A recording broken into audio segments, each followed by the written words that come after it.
Bonsoir. Aujourd'hui je vous donne des nouvelles du curcuma.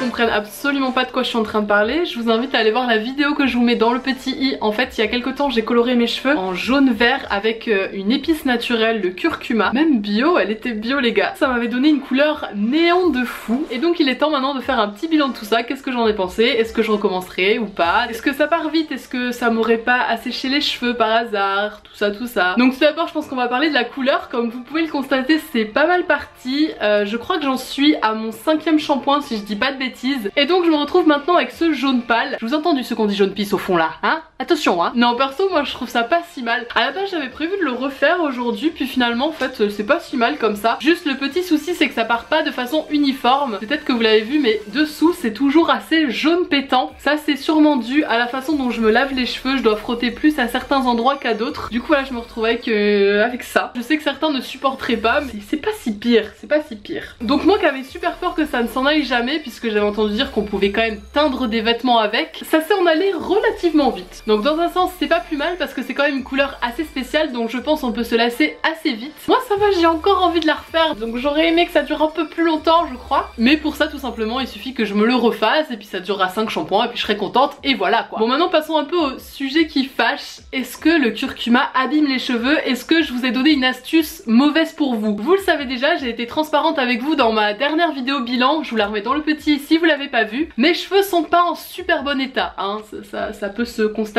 Vraiment mes pointes sont assez sèches. C'est un secret pour personne, je l'ai déjà dit, j'ai fait quelques expériences malheureuses que j'aurais pas dû. J'en paye le prix fort. Maintenant je peux vous assurer que le curcuma n'a rien aggravé du tout. C'est simplement que comme c'est une poudre qu'on applique sur les cheveux, et ben tout de suite ça leur donne un aspect plus mat et du coup plus rêche. C'est un peu comme si on s'appliquait du shampoing sec sur la totalité de la tête. Ça va les assécher sur le moment, mais au bout de quelques shampoings, vos cheveux vont redevenir normaux. Un cheveu c'est constitué d'écailles et en fait la poudre va se fixer de façon temporaire dans les écailles et du coup va faire un peu gonfler le cheveu, va le déformer un petit peu entre guillemets, mais de façon totalement temporaire. Au fur et à mesure des shampoings, les petits grains de poudre tombent dans l'eau et puis vous retrouvez vos cheveux normaux. Après évidemment attention, plus on met de poudre dans l'après-shampoing, plus vos cheveux auront cet aspect rêche qui durera également plus longtemps. Pour pallier à ça, si vraiment ça vous embête, je pense qu'avec l'après-shampoing vous pouvez mélanger un peu d'huile de coco par exemple au moment de l'application, ou sinon si vous avez déjà la couleur sur la tête, vous pouvez multiplier les bains d'huile, ça devrait vachement arranger les choses. Enfin bref, si j'avais fait quelque chose de dangereux et que je m'en étais rendu compte, bien sûr que je vous l'aurais tout de suite dit, j'aurais supprimé ma vidéo et je vous aurais tout de suite alerté du problème, comme je l'ai déjà fait il y a 1 an ou 2 quand j'avais voulu utiliser des pigments bleus. Ça m'avait servi de leçon, maintenant je me renseigne un peu plus avant de vous montrer les bêtises que je me fais sur la tête. Moi je suis là avant tout pour vous divertir. Si jamais on trouve des astuces super cool, ben là pourquoi pas les tester. Mais si vous voyez que c'est un peu bancal, que je vous ai pas donné un avis définitif, ben ne le faites pas à la maison quoi hein. Sinon petit update au niveau de ma routine capillaire, j'utilise toujours les produits Mix Nature.